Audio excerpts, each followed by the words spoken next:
This is a reading passage first of reading test, जो PDF हम लोगों ने स्टार्ट करी है, एंड्रिया पैलेडियो इटालियन आर्किटेक्चर।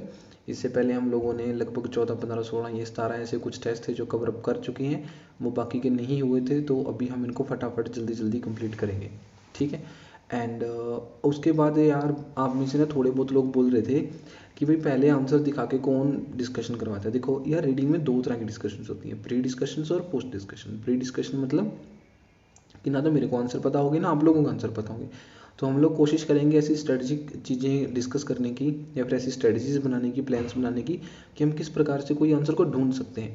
लेकिन जब हमको ऐसा होता है कि भी हमने आंसर देख लिए और हमको आंसर पता है, ठीक है, कौन कौन से आंसर गलत हुए वो कैसे पता चलेगा, उसकी भी तो डिस्कशन होनी चाहिए ना। उसको हम लोग बोलते हैं पोस्ट डिस्कशंस में लेंगे, उस कैटेगरी में रखेंगे। तो ये जो सीरीज़ हम लोगों ने स्टार्ट करी है पोस्ट डिस्कशन की है, प्री डिस्कशंस की भाई बिल्कुल भी नहीं है। तो अगर आप लोगों को लगता है कि पहले आंसर दिखा के कौन चेकआउट करवाता है, तो देखो हम तो ऐसा ही करते हैं, ठीक है। तो ये होगी हमारी पोस्ट डिस्कशन। प्री डिस्कशन की हमने अभी तक वीडियोस नहीं बनाई हैं, उसके ऊपर जल्दी अगर समय रहा तो हम लोग काम करेंगे, ठीक है, उसकी भी जल्दी वीडियो लेके आएंगे। तो this is a post discussion and check out the all the answers please. अभी अगर आप लोगों की कोई इंक्वायरी हो, देखो किसी वीज़ा से रिलेटेड, किसी भी कंट्री से रिलेटेड, तो feel free to discuss with us because we are doing it a free discussion. Free session चलते हैं हमारे, तो चिंता मत करना। हमारी ये ईमेल आईडी है आप लोगों के पास, इस पर आप अपने डॉक्यूमेंट्स को भेज सकते हो। उसके बाद पहला क्वेश्चन देख लो। पहला क्वेश्चन है the building where the exhibition is stage has been newly renovated, ठीक है। क्या बोलते हैं कि भाई जो ये बिल्डिंग है वो न्यू, लेकिन इसका जो आंसर होएगा ना वो है तो नोट गिवन है, लेकिन एक जगह मैंने पढ़ा जरूर था कि वहाँ से लग रहा था कि इसका या तो ट्रू आएगा या फॉल्स आएगा, लेकिन उसका नोट गिवन था, क्योंकि वो ना बोल तो रहे थे कि भाई बिल्डिंग में है एग्जीबिशन, लेकिन वो न्यूली रेनोवेटेड है या नहीं है इसके बारे में कोई मेंशन नहीं था, इसलिए इसका आंसर क्या है, नोट गिवन है। सेकंड देख लो, पैलेजो बारबरा जो भी था the porto typically represent the palladios design. Typically मतलब आमतौर पे वो किसका डिजाइन रिप्रेजेंट करता है, पैलेडियो का डिजाइन रिप्रेजेंट करता है, जो बिल्डिंग का नाम है पैलेजो बारबरा दी पोर्तो। सेकंड देख लो, बी पैसेज में लास्ट लाइन में लिखा हुआ है भी जो पैलेडियो का डिजाइन वो सिंपल था, क्लियर था, ठीक है, उसमें कुछ ओवर क्राउडेड चीजें नहीं थी। The show has been organized on the same principle, जो शो था वो सेम प्रिंसिपल पे ऑर्गेनाइज करा गया था, किस प्रिंसिपल पे, जो पैलेडियो का डिजाइन था। और वो डिजाइन और वो शो कहाँ था, वो शो अपने का बी पैराग्राफ में पहली 2 लाइनों में लिखा हुआ मिलेगा। क्या लिखा हुआ है, the exhibition has the special advantage of being held in the Palazzo building, उसकी बिल्डिंग का क्या नाम था, पैलेजो बारबरा पोर्तो। अगर वो सेम डिज़ाइन था, सेम थीम थी, तो इसका मतलब क्या होगा कि वो उसी से रिलेटेड था, वो टिपिकली उसी को ही तो रिप्रेजेंट करेगा ना। तो आंसर इसका क्या हुआ हमारे पास, ट्रू। अब थर्ड देख लो, थर्ड क्या बोलते हैं कि पैलेडियो फादर, जो पैलेडियो का फादर था वो क्या करता था, वो एक आर्किटेक्ट था। नहीं, ये तो बिल्कुल साफ साफ लिखा है, बिल्कुल साफ, सी पैराग्राफ की पहली एक ही लाइन में लिखा है, पहले 3-4 शब्दों में, कि जो पैलेडियो का फादर था वो एक मिलर था, वो मिल में काम करता था, वो कोई क्या नहीं था, क्या लिखा है यहाँ पे, आर्किटेक्ट था, नहीं था। क्वेश्चन क्या है, false. Fourth again not given है। फिफ्थ देख लो, अगर आप लोगों को लगता है कि फोर्थ का आंसर जी हाँ से ट्रू फॉल्स है, लेकिन वही वन मोर थिंग है ना, अगर आप लोग सच्ची में ऐसा बोलते हो तो कम से कम यार है तो पैराग्राफ की लोकेशन बताया करो, या वीडियो की जो टाइमिंग होती है, जैसे मान के चलते हैं कि 2 मिनट 40 मिनट 2 मिनट 40 सेकंड हो गए, उसको पिन कर दिया करो कम से कम, ताकि ढूंढने में दोबारा आसानी रहे। कभी कभी आप लोग बोलते नहीं क्वेश्चन ये वाला देखो, तो सारी वीडियो देखनी पड़ती है कि भी हाँ चौथा क्वेश्चन कहाँ से स्टार्ट हो, पिन कर दिया करो प्लीज़, है ना यार। 5वां देख लेते हैं, ये क्या बोलते हैं कि पैलेडियो जो अल्टरनेटिव डिजाइन है ना फॉर जो डुकल पैलेस था इन Venice was based on English building. भाई क्या वो बेस्ड ऑन था इंग्लिश बिल्डिंग के ऊपर, अगर था तो आएगा ट्रू, अगर नहीं था तो आएगा फॉल्स। यहाँ पे देखो, जो सबसे जो इंपॉर्टेंट चीज़ है ना वो हम लोगों की आती है भाई, एक जो वोकैबुलरी है वहाँ पे लिखा है अनकैनी रिजेंबलेंस, ई पैराग्राफ की तीसरी वीडियो से, तीसरी जो लाइन है वहाँ से स्टार्ट करते हैं हम लोग, विच वियर्स है ना अनकैनी रिजेंबलेंस। अब देखो भाई, जो ये बात बोलते हैं कि जो ई की, हाँ थर्ड लाइन में हम लोगों ने इसको ब्लू से क्या कर रखा है, मार्क कर रखा है, विच बियर्स है ना uncanny resemblance to the banqueting house in the Whitehall in London. भी लंदन में जो व्हाइट हॉल है, जो वो डिजाइन था ना वो किस, अनकैनी रिजेंबलेंस का मतलब होता है दिखता, अनकैनी होता है बेकार सा, अजीब सा, तो वो अजीब सा दिखता है, वैसा नहीं दिखता, वो अजीब सा दिखता है भाई साहब। तो आंसर क्या हुआ, आंसर तो फॉल्स होना, वो तो बोलते हैं कि भाई बेस्ड ऑन था, लेकिन ये बोलते हैं अनकैनी, अनकैनी का मतलब होता है जो ना दिखे, अननेचुरल सा हो, स्ट्रेंज हो, थोड़ा अजीब हो, उसको बोलते हैं। तो इंग्लिश का मतलब हो गया यहाँ पे लंदन, सिंपल इज दैट, ठीक है। आगे देख लो, अपने पास अब आ गया 6th क्वेश्चन। पैलेडियो का डिज़ाइन बहुत क्या था, वेल्दी लोगों के लिए भी था और वो गरीब लोगों के, अमीर और गरीब दोनों लोगों के लिए था। तो ये बात देखो कहाँ पे लिखी हुई है, ये 6th आपको मिल जाएगा। एफ पैराग्राफ में चलते हैं। एफ पैराग्राफ की हम लोग पढ़ते हैं, जो ब्लू मार्क लाइन है उसमें से 5वीं छठी और जी पैराग्राफ की ऊपर वाली 2 लाइनें। The major theme of both his rural and urban building, मतलब दोनों की दोनों, अर्बन भी हो गया रूरल भी हो गया। Building was a temple architect था, एक बात तो यहाँ पे मेंशन है। जी पैराग्राफ की पहली लाइनें देख लेते हैं। पैलेडियो जो वर्क था वो रिच लैंडलॉर्ड्स के भी था, रिच जो लैंडलॉर्ड्स थे उनके लिए भी था, लैंड ओनर्स थे, सॉरी यहाँ पे लैंड ओनर्स लिखा है, उनके लिए भी था। ठीक है, उसके बाद यहाँ पे उससे ही नेक्स्ट जो नीचे लाइन उसमें क्या लिखा है, shows are design for a cheap housing, और ये भी शो करते हैं कि उस बंदे ने चीप हाउसिंग भी बनाई, तो दोनों के लिए बनाया, जो लैंड ओनर्स थे उनकी, क्योंकि वो अमीर है उनके लिए भी बनाया, और चीप हाउसिंग थी उसने वो भी चीज़ें डिजाइन करी। तो यहाँ पे क्या हो गया, दोनों के लिए हो गया ना, किस किस के लिए हो गया, अमीर के लिए भी और गरीब के लिए। तो 6th का अपने पर आंसर क्या आया, ट्रू। 7 देख लो। The exhibition includes painting of a people by famous artist, famous artist थे उनकी पेंटिंग्स एग्जीबिशन में लगी हुई थी, यही बात है ना। देखो 7 का देखो ध्यान से, एच पैराग्राफ की स्टार्टिंग की ये जो हमारी येलो लाइन्स है इसके साथ मार्क करा हुआ है। ये बोलते हैं कि जो ये शो था, जिस भी बंदे का नाम लिखा है, जो भी नाम है, ये shows contains detailed models, detail model है of the major building in this live in by portraits of, portrait किसकी है, पहले एक तो पैलेडियो का टीचर है। अब बताओ भाई, अगर पैलेडियो फेमस है तो पैलेडियो का टीचर भी तो कितना फेमस होगा ना, तो उसके बारे में है। उसका जो क्लाइंट्स हैं बाई टाइटन, वेरोनिसा एंड जो भी ये 2-3 बंदों के नाम लिखे हैं, उनकी क्लाइंट्स के द्वारा भी है। ठीक है, सबसे पहली बात तो अगर उन लोगों ने टीचर का नाम मेंशन करा है that he must be very much famous. अक्सर क्या होता है, जो फेमस लोग होते हैं उनके जो साथ लोग जुड़े होते हैं ना, वो भी फेमस ही होते हैं। यहाँ पे मैं अपना दिमाग लगाने की कोशिश नहीं करा, it's a way more simple thing. ठीक है, it's very logical thing, that is why they have written the answer true, कि वो फेमस लोगों के उसमें पेंटिंग इंक्लूड थी। तो पोर्ट्रेट का मतलब क्या होता है, पेंटिंग मतलब पोर्ट्रेट एक कैटेगरी है पेंटिंग में। ठीक है, तो यहाँ से तो हो गई अपनी ट्रू फॉल्स खत्म। तो उसके साथ हम लोग आंसर स्टार्ट कर लेते हैं अपने no more than 3 words. Wait, no more than 3 words हम लोग आंसर स्टार्ट कर लेते हैं। What job was Palladio training for before he became an architect, कि वो आर्किटेक्ट बनने से पहले उसका क्या काम था, वो कर क्या रहा था, इसके बारे में हम लोगों ने देखना है। तो इसका 8th का आप लोगों को आंसर क्या है, मिल जाएगा डी, मतलब ई पैराग्राफ, ABCD, हाँ सी पैराग्राफ में आगे वाली लाइन में मिल जाएगा। डी पैराग्राफ के सबसे ऊपर लिख रखा हुआ है, येलो लाइन से मार्क है। Vicenza where the young Andrea was apprentice to skilled, मतलब उसकी अप्रेंटिसशिप नहीं लगती जैसे हमारे यहाँ पे लगती है रेलवे वगैरह में, तो ठीक है उसकी अप्रेंटिसशिप लगी होगी स्टार्टिंग में, टू स्किल्ड स्टोन्स मैन। तो क्या हुआ, वो स्टोन्स मैन ना, ठीक है। तो यहाँ पे क्या आ गया, नाम क्या होगा इसका, स्टोन्स मैन। तो वो ये काम करता था। उसके बाद नेक्स्ट देख लो 9th, who arranged Palladio's architectural studies, भाई कौन वो बंदा था जिसने उसकी आर्किटेक्चरल स्टडीज को क्या करा, अरेंज करा। अरेंज मतलब व्यवस्था करी उसके लिए, उसको करके दिया सब कुछ। तो जैसे उसका मान के चलते हैं कि पैसे वगैरह लगा दिए होंगे, स्कूल वगैरह में भेज दिया होगा, ऐसा कुछ होगा।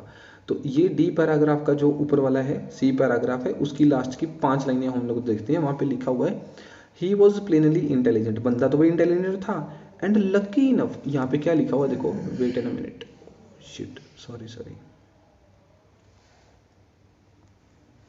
हाँ यहाँ पे देखो क्या लिखा हुआ है। वो लोग लिखते हैं कि भाई he was lucky enough, lucky enough का मतलब क्या होगा, to came across a rich person, वो एक रिच पर्सन के कॉन्टेक्ट में आ गया जिसका नाम था Giano Giorgio Trissino, a land owner and scholar who organise his education, जिसने उसकी सारी की सारी एजुकेशन को क्या करा, ऑर्गेनाइज करा।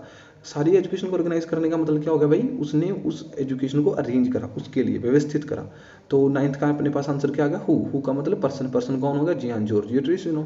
ठीक है, वो भी अगर हम चाहे आप लोगों को यार वोकैबुलरी था, पता नहीं थी, कुछ भी नहीं था, ठीक है, जब बंदे ने पूछ ही लिया क्वेश्चन ने कि हु भाई कौन था, दैट मीन्स कोई पर्सन का नाम होगा। अगर पर्सन का नाम होगा तो वो सेंटेंसेस में चाहे तुम लोग ना सिर्फ सिनोनिम्स ही ढूंढ लो कि भाई अरेंज का ऑर्गेनाइज आ गया, एजुकेशन आ गया, 2 लाइनों में बंदे का नाम ढूंढ लो भाई, जियान जॉर्जियो ट्रेसिनो, इसके अलावा किसी तीसरे बंदे का पे नाम लिखे, बिल्कुल भी नहीं। तो आंसर क्या आ गया, जियान जॉर्जियो ट्रेसिनो, सिंपल सी बात है। आगे देखो 10वां, who was the first non Italian architecture influenced by Palladio, भी ऐसा कौन सा नॉन इटालियन, पैलेडियो तो इटालियन था, नॉन इटालियन ऐसा कौन सा आर्किटेक्चर था जो उसके द्वारा इन्फ्लुएंस हुआ था, उस बंदे का नाम बताना है जो नॉन इटालियन था। इसका मतलब क्या हुआ कि वो इटली का नहीं था, बात इतनी सी है। देख ओके, तो यहाँ पे देख लेते हैं हम लोग, क्वेश्चन नंबर है अपना 10th, और 10th के लिए हम लोगों को चलना पड़ेगा ई पैराग्राफ में। जहाँ पर हमने 5वें का आंसर ढूंढा था वहीं से मिलेगा। Since it was design by, जो वो एक डुकल पैलेस था जो अनकैनी मतलब सही ढंग से नहीं मिल रहा था लंदन की बिल्डिंग के साथ, वो चीज़ किसने डिजाइन करी थी? इंडिगो जोन्स ने। इंडिगो जोन्स क्या था? पैलेडियो का फर्स्ट फॉरेन डिसाइपल था। फॉरेन मतलब बाहर का, मतलब वो नॉन इटालियन हुआ ना, तो बंदे का नाम क्या हुआ? इंडिगन जोन्स। अगर आपको लगता है कि भाई इन्फ्लुएंस से हम लोग क्या लिखें? डिसाइपल का मतलब होता है फॉलोवर, ठीक है। डिसाइपल को बोलते हैं अनुयायी, तो अनुयायी मतलब उसका फॉलोवर, फॉलोवर मतलब उसका स्टूडेंट, स्टूडेंट मतलब भाई उस बंदे से वो प्रभावित हुआ होगा, उस बंदे को उसने काम सीखने की कोशिश करी, तो वो कौन होगा? Indigo Jones. ठीक, सिंपल। उसके बाद हम लोग देख लेते हैं आंसर यहाँ पे। हाँ 11 देखो, what was of ancient Roman building most heavily influenced Palladio's work. भाई ऐसी कौन सी एंशियंट रोमन बिल्डिंग थी जो हैविली इन्फ्लुएंस्ड पैलेडिस, जिसने पैलेडियो का काम को प्रभावित करा, उससे प्रभावित नहीं हुई, उसके काम को प्रभावित करा, वो बिल्डिंग हम लोगों ने ढूंढनी है। देखो तो ये भी बहुत सिंपल सिंपल अक्षरों में क्या है लिखा हुआ है, जहां से हम लोगों ने 6th का आंसर ढूंढा था। एफ पैराग्राफ की लास्ट की 2 या 3 लाइनों में लिखा हुआ है। 2 लाइनें पढ़ लो द मेजर थीम से रिलेटेड। The major theme of both his rural and urban building was temple architecture. भाई जो उसने क्या करा था, जो रूरल और अर्बन बिल्डिंग्स बनाई थी वो एक टेम्पल आर्किटेक्चर था, with strong pointed pediment supported by the columns and approached by the wide steps. Wide steps थे, बड़े बड़े उसमें कॉलम्स थे, ठीक है। Building was a temple architecture. Temple architecture का मतलब क्या हुआ? अभी वो टेम्पल आर्किटेक्चर के ऊपर बेस्ड था, ठीक है। तो इसका मतलब उसने वहां से थोड़ा बहुत कुछ ना कुछ अपने आइडियाज उठाए होंगे, तो नाम क्या है उसका? टेम्पल, ठीक है। सिंपल सी बात है। जैसे मैं अगर मान के चलते हैं कि मैं बोल दूं यार कि जो भी मेरी राइटिंग्स हैं, इफ़ आई वुड से कि भाई my writing is design by, या डिज़ाइन बाय नहीं बोल सकता, बेस्ड ऑन बोल सकता हूँ मैं, ठीक है। इफ़ आई वुड से कि my all the writings was